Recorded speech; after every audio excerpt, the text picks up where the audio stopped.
Welcome to this exploration of one of the most unsettling cases ever documented in the history of Appalachia.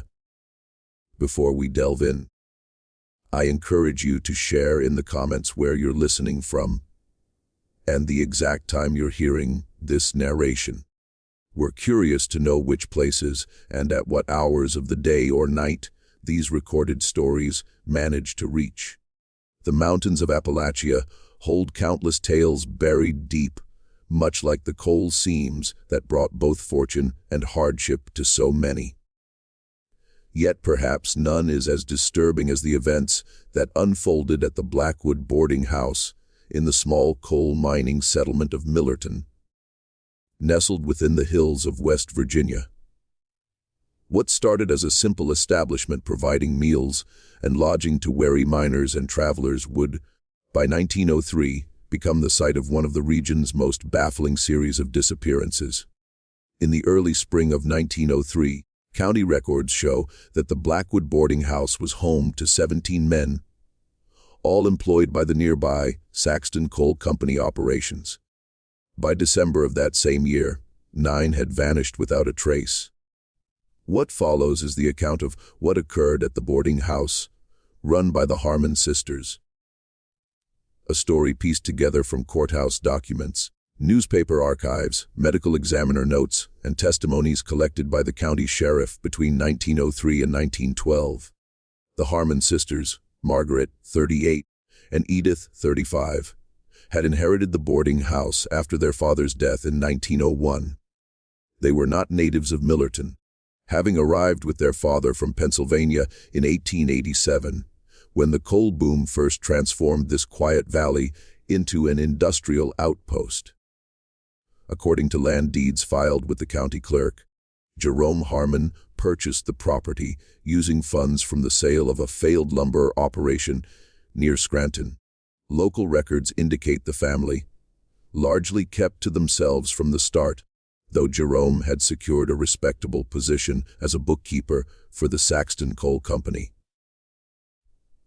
The sisters had always lived a rather isolated existence, with few in town claiming to know them well. Former classmates at the Millerton schoolhouse, interviewed by the Wheeling Intelligencer in 1904, described the young Harmon girls as unusually close, often speaking in half sentences that only they seemed to comprehend. One teacher, Mary Whitman, recalled that the girls showed a notable aptitude for biology and chemistry, but displayed a disturbing fascination with anatomy that prompted several complaints from parents. According to the Millerton Gazette dated April 12, 1901, the sisters quickly earned a reputation for running a tight establishment with exceptionally good meals, a rarity in such remote mining communities. Their mother had died during their journey from Pennsylvania of mountain fever, according to a single reference in church burial records, and the sisters were raised solely by their father in the growing boarding house. The table at Blackwood offers superior fare at modest prices, the paper reported, with a heartiness particularly appreciated by men returning from the pits. This reputation for fine cooking in a region where culinary options were typically limited to basic sustenance would later take on a macabre significance. Local merchant records from Hammond's General Store show regular purchases by the sisters of standard cooking supplies: flour, sugar, salt, and occasional spices, but curiously little in the way of meat compared to similar establishments. Samuel Hammond, whose grandfather ran the store during this period, told a folklore researcher in 1952, "My granddad always wondered how they fed those men so well when they bought so little. He said once he asked Miss Margaret about it, and she just smiled and said they had alternative arrangements for protein." The first recorded peculiarity appears in the ledgers of Dr. Thomas Caldwell, the county's only physician. In November 1902, he noted treating 3 boarders from the Harmon establishment for severe digestive disturbances of unknown origin. His notes described symptoms of extreme lethargy, mental confusion, and a peculiar metallic taste that persisted for days. All three recovered, though one, a miner named James Whitley, complained of lingering weakness for months afterward. By February 1903, Whitley had left the region, according to employment records at the Saxton offices. What's particularly notable about Dr. Caldwell's records is a margin note apparently added after the Harmon case became public, failed to recognize classic symptoms of gradual arsenic exposure. Professional negligence I must carry to my grave. The real mystery began in April 1903, when a boarder named Samuel Codell failed to report for his shift at the mine for 3 days in succession. His foreman, Russell Denton, reported to the sheriff that Codell's belongings remained in his room, but the man himself could not be located. When questioned, Margaret Harmon explained that Codell had mentioned plans to seek better wages in the rail yards further west.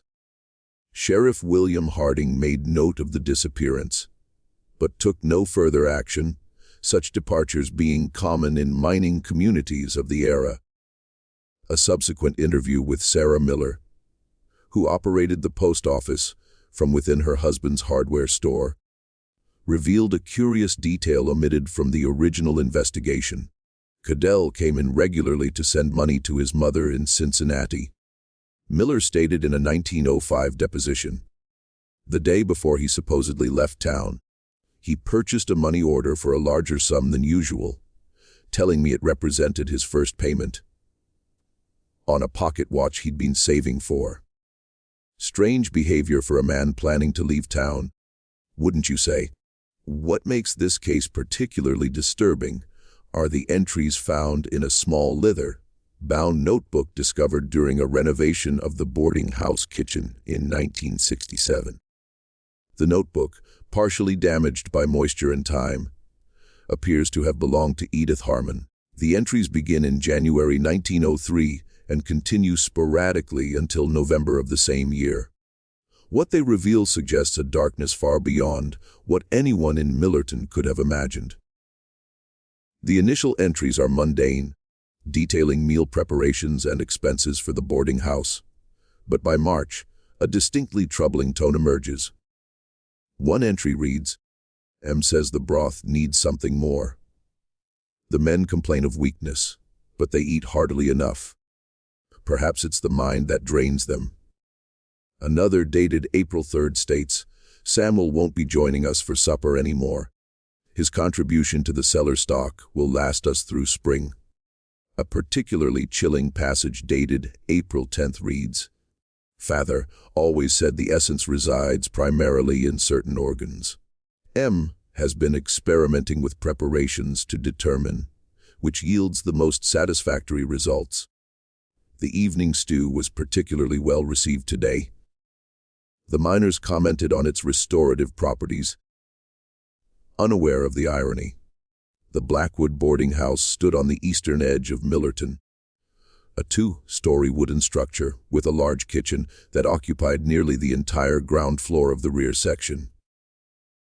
According to county records, the building had been constructed in 1887 by Jerome Harmon, the sister's father, who had worked as a company clerk until injury forced his retirement.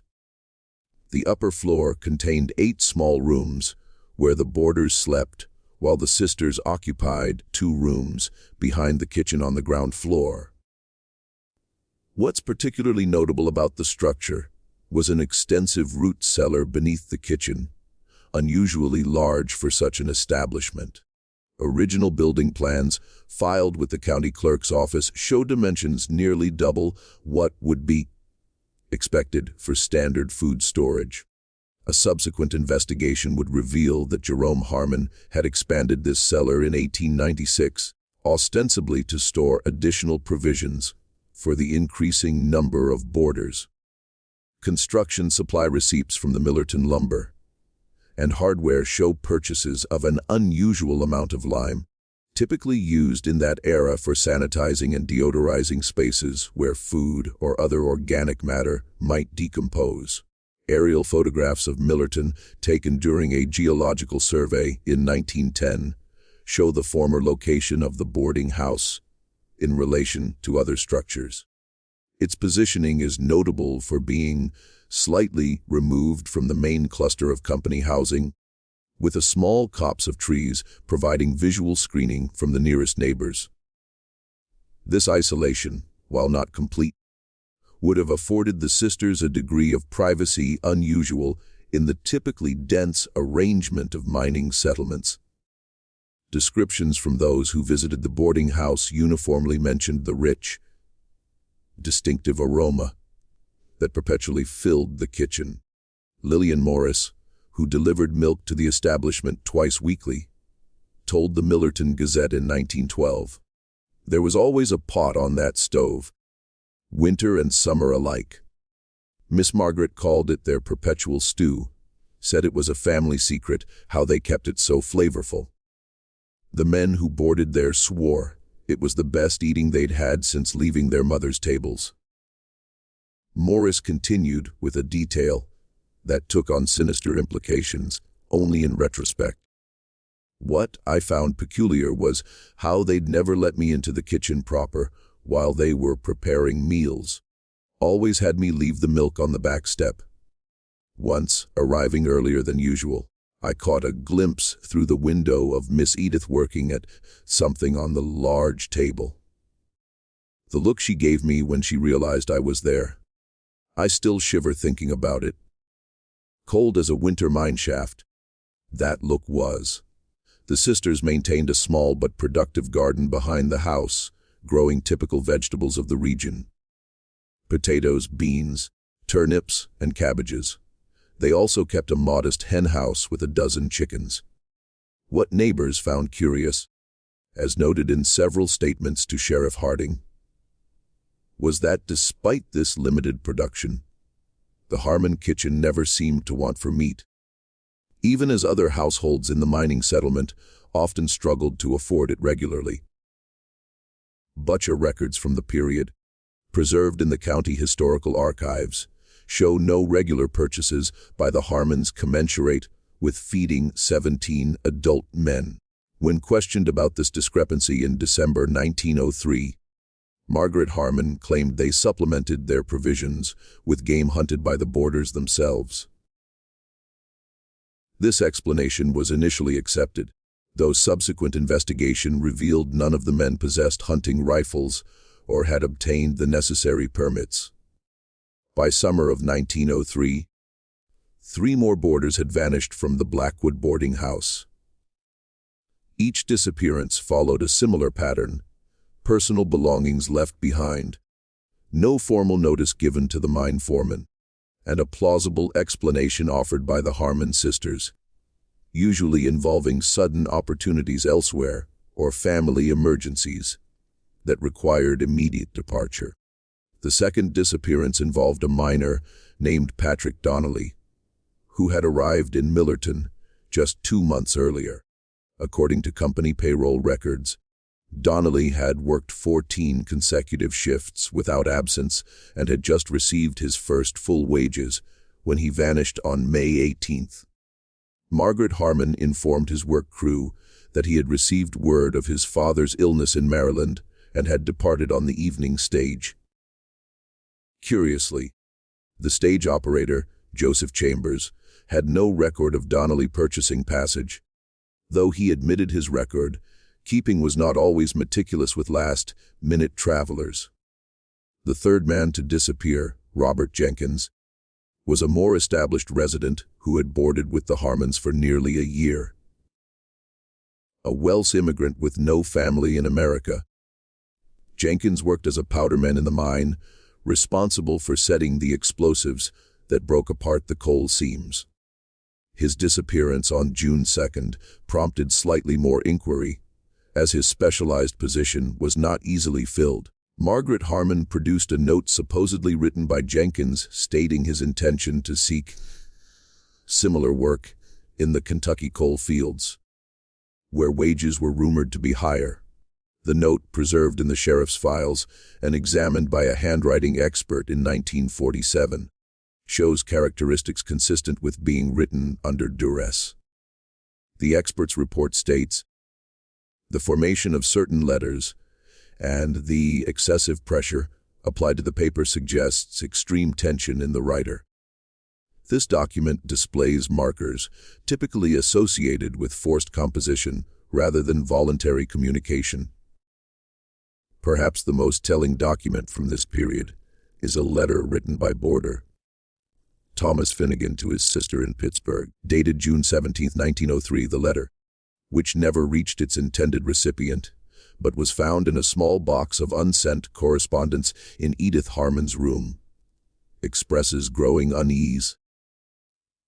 There is something not right about this place, Mary. 3 men gone since spring, and the talk among those of us remaining doesn't sit well. Strange sounds from the kitchen at night. The sisters keep to themselves more and more.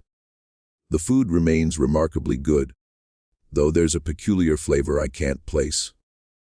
Several of us have had troubled sleep and strange dreams.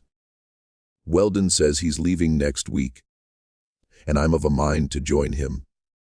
The letter continues with observations that take on a chilling quality in light of subsequent discoveries. Last night I woke to use the necessary and passed the kitchen on my way out back. It was near 3 in the morning, yet both sisters were awake, working at something on the large table. They had the window coverings drawn, but through a gap I could see they wore aprons dark with what I took to be butchering stains. When I returned, I heard a sound from the cellar steps that I cannot describe adequately. A sort of dragging, followed by what might have been a moan, though the mind gives a man strange fancies at times. Neither Finnegan nor the mentioned Weldon, presumably James Weldon, according to mine employment records, ever left Millerton, at least not by any verifiable means. Both were among the 9 men who would vanish from the boarding house by year's end. A third disappearance in June, that of newly arrived miner Carl Schmidt, prompted the first documented expression of collective suspicion among the remaining boarders. Schmidt, a German immigrant who spoke limited English, had arrived in Millerton just 3 weeks before his disappearance. His few possessions included a small journal written in German, which was recovered from his room. When translated in 1904 as part of the investigation, it revealed that Schmidt had noticed unusual patterns in the boarding house. The American sisters watch us eat with strange intensity. The older one makes notes sometimes. They speak to each other in partial sentences, as if they share thoughts without words. The food makes me sleep deeply, but my dreams are troubled. I wake often feeling as if I have not rested at all. The local community, isolated and largely focused on the daily struggle of mining life, took little notice of these disappearances initially. When questioned years later, many residents claimed they assumed the missing men had simply moved on, as was common in such transient communities. The sisters standing in the community, while not warm, was respectful. They attended Sunday services at the Millerton Methodist Church, made regular contributions to the collection plate, and kept to themselves otherwise. Reverend Silas Thornton, who served the Millerton Methodist congregation from 1899 to 1910, noted in his personal journal, archived in the West Virginia Historical Society collection, that the Harmon women present a curious case of devotion without warmth. They fulfill their Christian obligations meticulously, yet there is something in their manner that keeps others at a distance. Miss Margaret in particular has eyes that seem to look through, rather than at those she addresses. A passage from later in Thornton's journal, dated August 1903, reads, "Had a most disturbing conversation with Miss Edith after service today. When I explained the symbolic, rather than literal nature of the sacrament, she seemed disappointed and remarked that Father always taught us that we are what we consume. I find myself troubled by the exchange, though I cannot articulate precisely why. By late summer, 4 more boarders had vanished. William Casey, an Irish immigrant who had worked in the mines for 3 years. Frederick Mueller, another German who had arrived with Schmidt but lasted several months longer. John Peterson, a Swede who had previously worked the iron ranges of Minnesota. And Anthony Ricci, an Italian who had come to the mines after working the railroads further east. Each disappearance followed the established pattern: no formal departure, belongings left behind, and plausible explanations provided by the sisters. What's notable about this group is that all 4 had received their monthly wages within 3 days of vanishing. Payroll records indicate they had been paid on August 25th, and none reported for their shifts on August 29th. The sisters' explanation for this cluster of disappearances involved a labor recruiter who had supposedly visited the boarding house offering higher wages at a new operation in Ohio. This account was initially accepted, as such recruitment was not uncommon, though usually conducted more openly. No one in Milton recalled seeing any such recruiter. But the isolated nature of the boarding house made this lack of corroboration unremarkable at the time. It wasn't until December 1903 that suspicions began to take more concrete form. According to sheriff's records, on December 11th, Michael Donovan, a boarder of 6 months' standing, failed to return to the boarding house after his shift. Unlike the others, Donovan had explicitly told fellow miners of his satisfaction with his lodgings and had no intentions of leaving. More significantly, he had just received his monthly wages and had spoken of sending money to his mother in Baltimore, as was his custom. Donovan's co-worker, Timothy Sullivan, provided testimony that on the day of his disappearance, Donovan had mentioned feeling unusually tired after meals for several days. He told me he was having strange dreams, too. Sullivan stated in his deposition. Said he'd wake up feeling like he couldn't move properly, like his limbs were made of lead.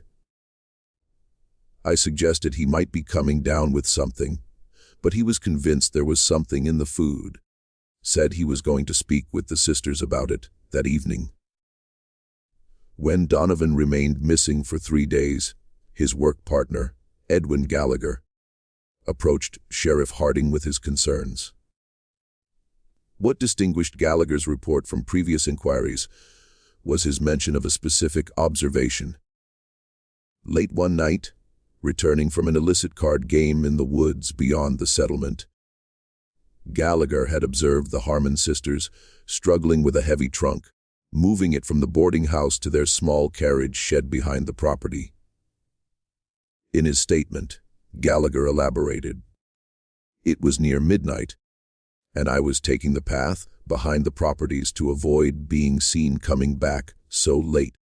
I saw light from a lantern by the Harmon's back door and slowed my approach. The sisters were wrestling with a large trunk, one I recognized as belonging to Michael. It took both of them to lift it, and they seemed to be struggling considerably with the weight.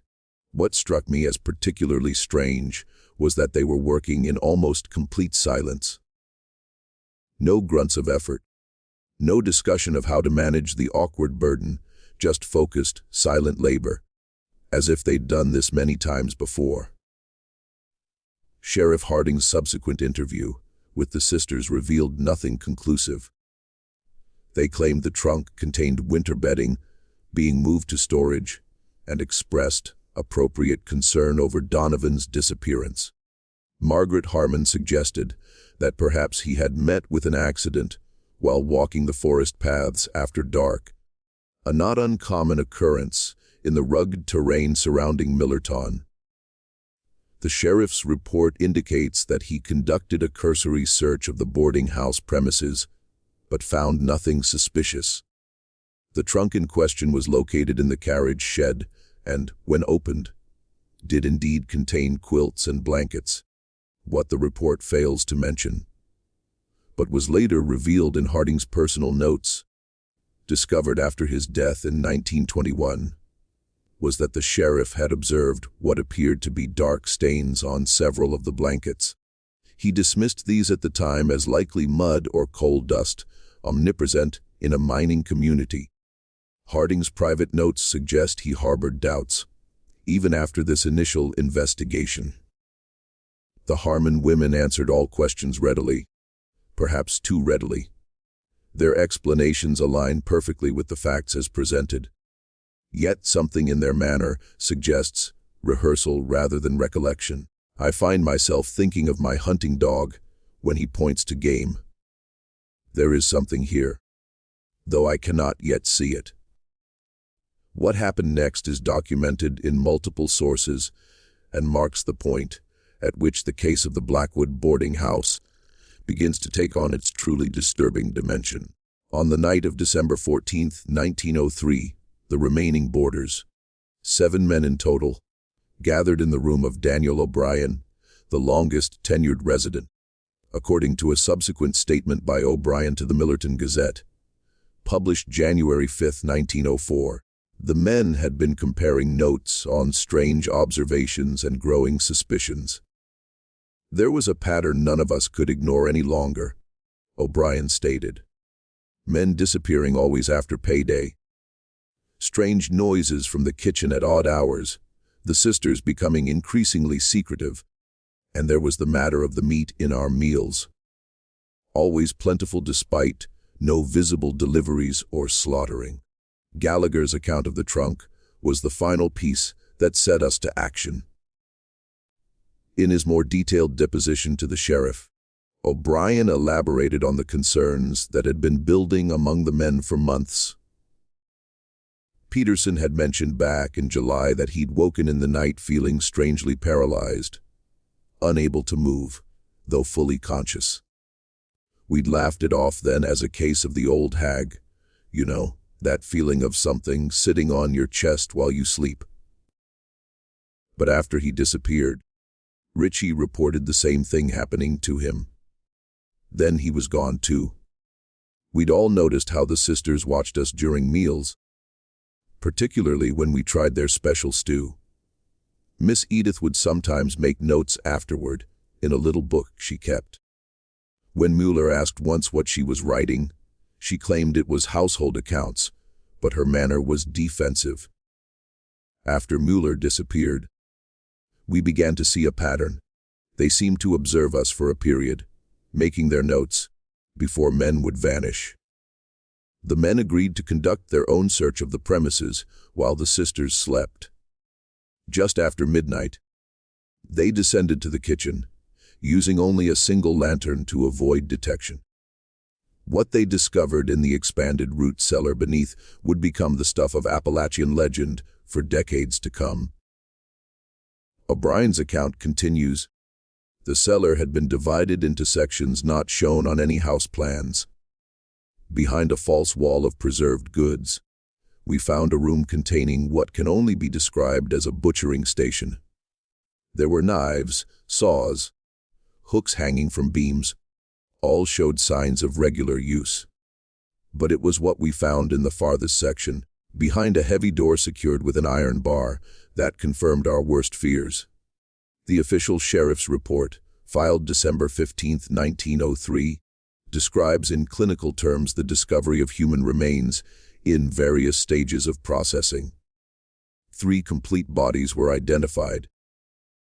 Corresponding to recently missing boarders, evidence suggested others had been there previously.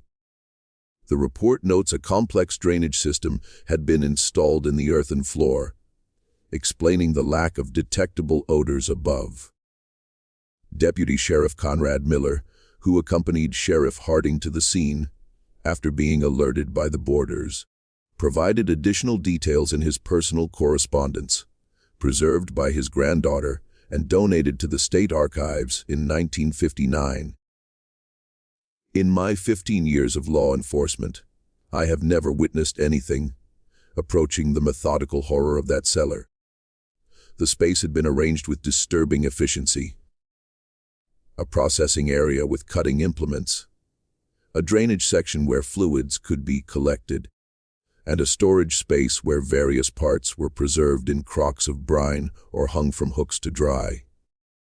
The organization suggested not frenzied madness, but calculated routine practice.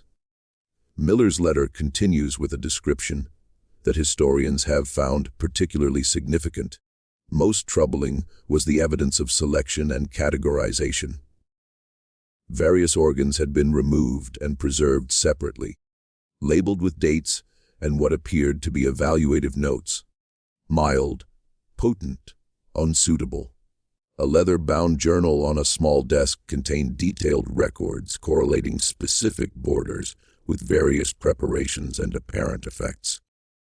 The final pages included plans for what the sisters termed the winter selection, a schedule listing 5 of the remaining borders and proposed dates for their processing. Perhaps most chilling was the discovery of small glass jars containing what appeared to be preserved human organs, each meticulously labeled with dates. Sheriff Harding's report states, "The organization and systematic nature of the space suggests this operation had been in progress for a considerable time, certainly predating the disappearances noted this year." When confronted with the evidence, the Harmon sisters reportedly showed neither surprise nor remorse. According to the statement of Deputy Sheriff Conrad Miller, who was present at their arrest, Margaret Harmon's only comment was, "You can't possibly understand what it takes to keep men fed properly. Father taught us that a good meal is what separates us from the beasts. The irony isn't lost on me." A more extensive account of the arrest appears in Sheriff Harding's official report. Upon being shown the evidence of their activities, the Harmon women displayed a disturbing lack of appropriate response. Miss Margaret, the elder, maintained a composed demeanor and spoke of their actions as if discussing routine household management. When informed they would be charged with murder, she expressed surprise at the categorization, stating, "What we have done is transformation, not destruction. These men were common clay. Through our efforts, they have become vessels of nourishment for others. There is economy in this that transcends your limited understanding." The sisters were taken into custody and held in the county jail pending trial. What happened next represents one of the more peculiar aspects of the case. On the morning of December 26, 1903, Margaret and Edith Harmon were found dead in their cell. The official cause was listed as poison, though how they obtained it remains unexplained. Some speculated that they had kept poison sewn into their clothing for just such a contingency, while others suggested that someone connected to the victims might have ensured the sisters would not live to stand trial. The coroner's report, preserved in county records, notes that both women died from ingestion of a potent arsenical compound, one not commonly available to the public. Dr. Caldwell, who performed the examination, noted, "The poison appears to be of a specialized formulation, similar to compounds used in certain taxidermy preparations."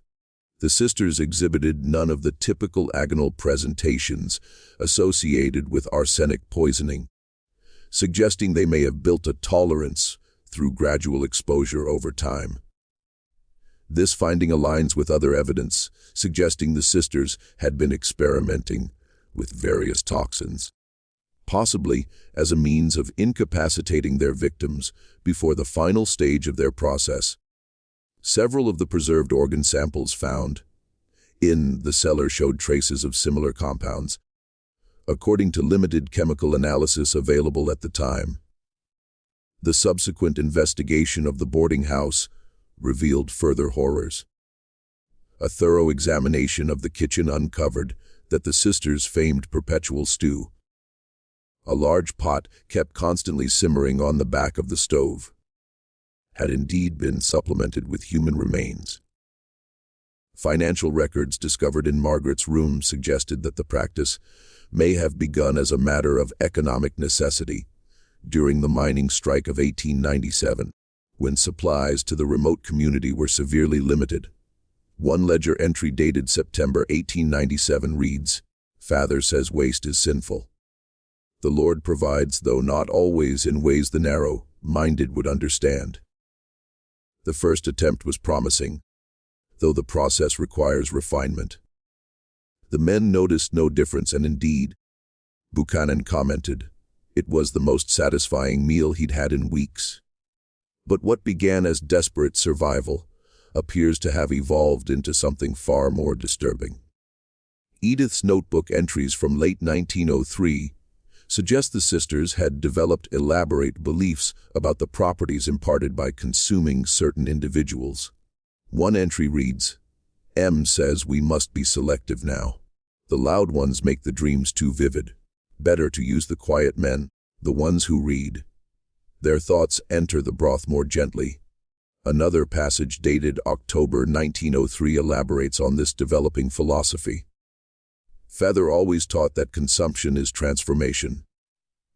What we take in becomes us. M has observed that different men impart different qualities. The strong ones provide physical vigor to the stew, but their minds are often coarse, and the dreams afterward are disturbing. The thoughtful ones, though physically weaker, offer clarity and calm. We have begun categorizing systematically to determine optimal selections." The investigation extended beyond the boarding house to the sisters' background. County records from their original home in Pennsylvania revealed that their father, Jerome Harmon, had been suspected in the disappearance of 3 laborers from his previous business, a small lumber operation that failed in 1885, prompting his move to West Virginia. No charges were ever filed, but the pattern suggests a disturbing family tradition. A deposition from Elias Thornton, no relation to the Reverend, who had worked briefly at Harmon's lumber operation, provides context. "Harmon kept himself apart from the men, but he watched us at mealtimes with an odd intensity. He had his daughters serve us, young as they were then, and they would ask us afterward how we felt, if we'd slept well, if we'd had interesting dreams. They seemed more interested in our responses than in the actual work we did. 3 men went missing that winter. All drifters, no families asking after them. Harmon seemed untroubled by it, said they'd moved on, seeking better prospects." Historical researcher Martin Blackwell, writing in the Journal of Appalachian Studies in 1962, proposed that Jerome Harmon may have developed his ideas while working as a medical orderly during the Civil War. Military records confirm Harmon served with a field hospital unit attached to the Union Army's Western campaigns. Blackwell notes, "Field hospitals of the era were sites of extreme privation, where conventional morality often gave way to the exigencies of survival. Reports exist of desperate consumption of the dead during particularly isolated winter encampments." Harmon's subsequent behaviors suggest he may have developed a rationalized framework around such experiences, transforming necessity into philosophy. Most of the physical evidence from the case was destroyed in a courthouse fire in 1928, but photographs preserved in the state archives show the cellar's layout and some of the implements discovered. The Historical Society's collection includes a single page from Edith's notebook, on which a recipe is written in a neat, controlled hand. The ingredients list is conventional until the final entry, which reads simply, "Tender cut, well trimmed, no more than 2 days kept." A particularly disturbing artifact, known only through description, as the object itself was destroyed in the courthouse fire, was a small leather, bound volume found in Margaret's personal effects. Described in the evidence inventory as a medical reference book with extensive marginalia, the volume reportedly contained handwritten annotations correlating specific human organs with purported nutritional and spiritual properties. Sheriff Harding's notes mention that the annotations, appear to be in two distinct hands, suggesting both father and daughter contributed to this grotesque compendium. The Blackwood boarding house itself was burned to the ground in January 1904 by order of the county commissioner. Local papers reported that many residents gathered to watch the blaze, some claiming they could smell cooking meat as the structure was consumed by flames. The land remained vacant until 1932, when the expansion of mining operations in the area necessitated new construction. Workers excavating the foundation reportedly refused to continue after uncovering human bone fragments, and the project was relocated. Former boarder Daniel O'Brien, who had led the investigation that exposed the sisters, provided a haunting description of the burning. As the flames took hold, there was a strange moment when all of us who had lived there, who had eaten at that table night after night, looked at each other with the same unspoken question in our eyes. What had become part of us? What had we become part of? The fire seemed almost purifying, though I doubt any of us will ever feel truly clean again. The legacy of the Harmon sisters lingered in local consciousness for generations. Throughout Appalachia, mothers would warn unruly children to behave, or the Harmon sisters will put you in their stew. The phrase, Harmon hospitality, became regional shorthand for disguised malevolence. As late as the 1950s, boarding houses in the area would specifically advertise family-style meals, properly sourced, to distance themselves from the infamous establishment. Folklorist Eliza Mannington, who collected oral histories throughout West Virginia in the 1940s, recorded numerous variations on the Harmon legend. In some tellings, the sisters could determine a man's character by the taste of his flesh. In others, they believed they absorbed the strength and knowledge of those they consumed. Mannington noted, "What's remarkable about the Harmon sisters' narrative is how it has evolved from historical crime to cautionary myth within a single generation. The sisters have become archetypal figures, representing the danger lurking behind seemingly benevolent facades." What makes this case particularly notable from a historical perspective is how it illuminates the vulnerability of transient commuters in isolated industrial communities of the early 20th century. The men who disappeared from the Blackwood boarding house were largely without local connections. Single men who had come to the mines seeking work, their absences easily explained away and rarely investigated. Had it not been for the initiative of the remaining boarders, the Harmon sisters might have continued their activities indefinitely. Dr. Eleanor Whitfield, who studied the case as part of her 1962 dissertation on crime in Appalachian mining communities, notes, "The Harmon case represents a perfect storm of isolation, opportunity, and cultural concealment. In a community where daily life centered around extracting resources from the earth, where men regularly disappeared into the mines never to emerge again, the sisters exploited an environment already accustomed to loss and disappearance." Whitfield's analysis continues. "The economic structure of mining communities created perfect conditions for predation. Companies preferred single men without family attachments, as they were less likely to organize for better conditions or wages. These men lived on the margins of society, their disappearances rarely triggering systematic investigation. The Harmons recognized and exploited this systemic vulnerability, selecting victims whose absence would cause minimal disruption to the social fabric." Perhaps the most disturbing aspect of the case is how thoroughly it was subsequently suppressed in official records. By 1910, mentions of the Harmon sisters had largely disappeared from local newspapers. When the Militant Historical Society compiled a town history in 1927, the boarding house incident was reduced to a single paragraph, describing it merely as a regrettable criminal matter involving food contamination. This institutional amnesia might explain why the case remains relatively unknown outside of Appalachian folklore. But in the hills and hollows of West Virginia, particularly around former mining communities, the story has persisted in oral tradition. Folklorist William Barrett, who recorded stories throughout the region in the 1950s, documented 7 distinct variants of the Harmon sisters' tale, each maintaining the central elements while adapting peripheral details to local geography. Barrett noted in his collection, Appalachian Whispers, Oral Histories of the Coal Country, 1957, the persistence of the Harmon narrative speaks to its resonance with deeper cultural anxieties.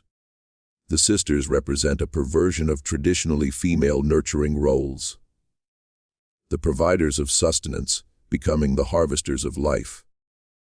In a region where hunger was a constant companion for many, the story touches on taboos around consumption and survival that strike at the heart of community fears.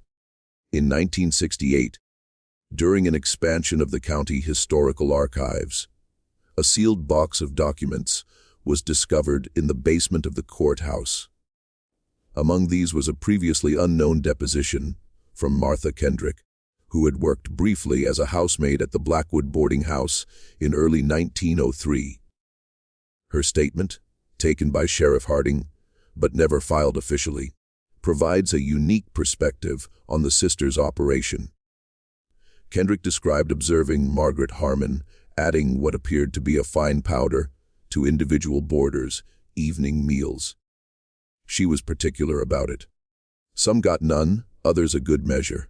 When I asked about it, she told me it was a special seasoning that helped working men sleep soundly. I left their employ after 3 weeks, as the place gave me a constant chill despite the kitchen's warmth. More significant was Kendrick's description of the sisters' behavior. They watched the men eat with an intensity I found unsettling. Miss Edith would sometimes make notes in a small book after supper, observing particular boarders with special attention. They spoke to each other in half sentences, as if sharing thoughts without needing to complete them aloud. And always, that pot simmered on the stove. Kendrick's statement continues with an observation that investigators found particularly significant. One evening, I was putting away linens in the pantry when I overheard them in the kitchen. Miss Margaret said something about the quiet one being ready, and Miss Edith replied that his dreams were showing the signs. They then noticed my presence and fell silent immediately. The next morning, one of the quieter boarders, a bookish man who rarely spoke at meals, was gone. His sister said he'd received a letter calling him home, but I never saw any mail delivered to him. The incomplete nature of the historical record leaves many questions unanswered. How many victims were there in total? Records confirm 9 disappearances in 1903, but the physical evidence suggested a longer, running operation. Had Jerome Harmon indeed initiated his daughters into these practices, or had they developed them independently after his death?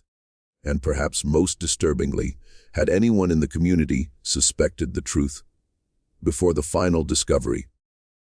A partial answer to the last question may be found in the journal of Dr. Thomas Caldwell, who treated the 3 boarders for digestive disturbances in 1902. An entry dated December 30th, 1903, after the sisters' death, reads, "I cannot claim ignorance, though I wish I could. The symptoms presented by Whitley and the others should have prompted further investigation. The metallic taste they described, the progressive weakness, the strange dreams, all consistent with low-level arsenic exposure, likely used to weaken selected victims. That I dismissed these as mining-related maladies represents a failure of my professional obligation. The burden of those who disappeared after my diagnosis will remain with me."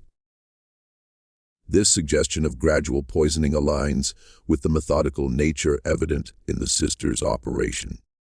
Rather than sudden violence, They appear to have employed a process of selection, preparation, and harvesting, terms that recur in Edith's notebook fragments. There is evidence that they maintained their victims in a weakened state for days before the final step, perhaps explaining the strange dreams reported by multiple boarders. The process, as reconstructed by investigators, appears to have been remarkably systematic. Selected boarders would first be observed for temperament and suitability, with notes made on their habits and disposition. Those deemed appropriate would then receive graduated doses of a sedative substance, likely arsenic-based, in their individual portions. As the effects accumulated, the sisters would monitor the subject's responses, particularly their dream states, which they seemed to believe indicated some form of spiritual readiness. Once the victim reached the desired state of debilitation, the final step would occur, presumably on a night when other boarders were unlikely to be disturbed after paydays, when many minors would be absent carousing in town, or during stormy weather, when unusual sounds might be masked. The evidence suggests the sisters worked together in the processing, with specific roles that had become ritualized over time. The psychological dimension of the case presents particular fascination. The sisters operated their boarding house in full public view, attending church, engaging in community commerce, and maintaining a facade of respectability while concealing extraordinary depravity. Their effect, as described by multiple sources, was neither manic nor obviously disturbed, but rather detached and precise. One theory, proposed by criminologist James Renfield in his 1954 analysis of historical murder cases, suggests that the sisters may have developed a shared delusional system, reinforced by their isolated upbringing and intensified after their father's death. The evidence points to a gradual evolution from practical cannibalism during times of scarcity to a ritualized practice, invested with supernatural significance. Renfield writes, "The careful selection of victims and preservation of specific organs suggests a belief system that transcended mere convenience or profit." This theory finds support in one of the few preserved fragments from Edith's notebook. Dated September 1903, M says we must be more careful in our selections. The properties vary so greatly from one to another. Some bring clarity, others troubled sleep. The quiet, bookish ones offer the richest benefits. Their essence enters the broth differently. Psychiatric historian Dr. Marion Blackwood, writing in the American Journal of Criminal Psychology in 1970, proposed that the sisters exhibited characteristics of what would now be classified as shared psychotic disorder. Intensified by their isolated upbringing and the loss of their domineering father, the Harmons appear to have developed an internally consistent belief system around consumption and transformation. Blackwood notes, "What began as economic necessity evolved into a complex ritualized practice with its own internal logic and justifications." The financial records recovered from the boarding house present another dimension to consider. The sisters maintained meticulous accounts, showing that they charged slightly below the regional average for room and board despite offering superior meals. Their expenses for conventional foodstuffs were notably lower than comparable establishments. The economic advantage of their gruesome practice cannot be dismissed as a motivating factor, particularly given the precarious nature of businesses dependent on the boom and bust cycle of mining operations. An analysis of the boarding house's financial ledgers by economic historian Thomas Reynolds in 1965 revealed that the Harmons' profit margin was approximately 35% higher than comparable establishments in the region. While the psychological aspects of the case have understandably dominated subsequent analysis, Reynolds notes, "We should not overlook the pragmatic economic benefits the sisters derived from their activities. Their alternative sourcing of primary ingredients represented a significant reduction in overhead costs, translating to substantially increased profits in an industry with typically narrow margins. Perhaps the most chilling aspect of the case is how effectively the sisters exploited the social invisibility of their victims.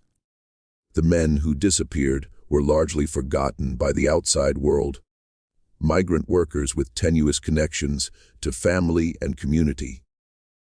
In the rare instances where inquiries were made about missing boarders, the sisters produced letters, apparently written by the men before their disappearance, indicating plans to move on. Whether these letters were forged or coerced remains unknown. Social historian Patricia Montgomery, in her 1982 study Invisible Lives, Transient Workers in American Industry, uses the Harmon case to illustrate the broader vulnerability of such populations. These men existed at the margins of society, their identities often reduced to entries in company payroll ledgers.